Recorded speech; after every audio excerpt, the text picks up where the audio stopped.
সুন্দরপুর গ্রামের এক প্রান্তে থাকত গোপাল নামের এক যুবক। সে ছিল এক সাধারণ মেষপালক।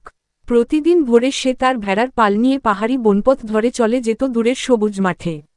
শান্ত স্বভাব, পরিশ্রমী মন আর প্রকৃতির প্রতি গভীর ভালোবাসা তাকে সবার প্রিয় করে তুলেছিল।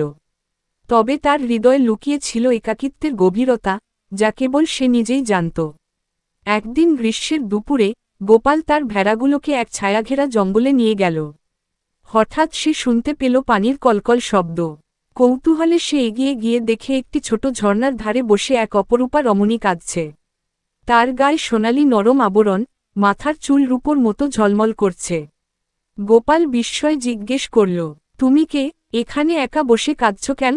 মেয়েটি ধীরে ধীরে মুখ তুলল, চোখ দুটি ছিল আকাশের মতো গভীর। আমি একজন পরী, আমার নাম অনুরা। আমি পরিলোক থেকে এসেছি, কিন্তু আজ আমার ডানাগুলো নষ্ট হয়ে গেছে। আমি ফিরতে পারছি না।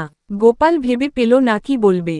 পরী, গল্পে শুনেছে, কিন্তু কখনো নিজের চোখে দেখেনি। তোমার ডানাগুলো ঠিক করা যাবে না? সে সরলভাবে প্রশ্ন করল। অনুরা হালকা হেসে বলল, পরীদের ডানা জাদুতে তৈরি, তা একবার ভেঙে গেলে সহজে ঠিক হয় না। কেবল কেউ যদি নিঃস্বার্থভাবে সাহায্য করে, তবে তা ধীরে ধীরে আবার গজায়। গোপাল কিছু না ভেবে বলল, তুমি চাইলে আমার সঙ্গে গ্রামে চলো, আমি তোমার যত্ন নেব। অনুরা কিছুক্ষণ চুপ থেকে সম্মতি দিল। সেই থেকে শুরু হলো নতুন এক অধ্যায়। গোপাল অনুরাকে নিজের কুঁড়ে ঘরে রাখল। দিনের বেলায় সে মাঠে ভেড়া চড়াতে যেত আর অনুরা ঘর সামলাত। দুজনের মধ্যে বন্ধুত্ব গড়ে উঠল, এক মায়াবী সম্পর্কে জড়িয়ে পড়ল তারা। একদিন সন্ধ্যায় গোপাল অনুরাকে জিজ্ঞেস করল, তুমি কি ফিরে যেতে চাও তোমার পরিলোকে?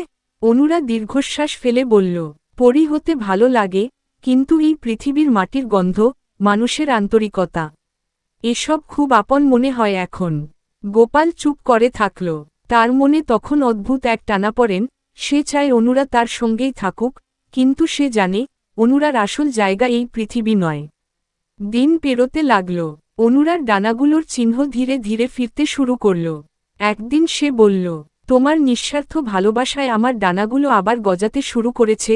গোপাল, তুমি জানো তো, তুমি ইচ্ছা করলে আমি আবার উড়তে পারি। গোপাল কাপা গলায় বলল, তুমি যাবে?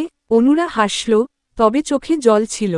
আমি পড়ি, আমার জায়গা আকাশে, কিন্তু আমার হৃদয়ের একটা টুকরো এখানেই রয়ে যাবে। গোপাল কিছু বলল না। সে জানত, প্রকৃত ভালোবাসা মানে বাঁধন নয়, মুক্তি। পরের দিন ভোরে ঝর্ণার ধারে তারা দুজনে দেখা করল। অনুরা বলল, গোপাল, যদি কখনো আকাশের তারার মাঝে একটিকে ঝলমল করতে দেখো, জেনে নিও সেটা আমি। গোপাল চোখ ভেজা রেখে বলল, আমি প্রতিদিন সেই তারার দিকে তাকিয়ে তোমায় মনে করব। অনুরা ধীরে ধীরে আকাশে ভেসে উঠল। তার ডানাগুলো এখন পুরোমাত্রায়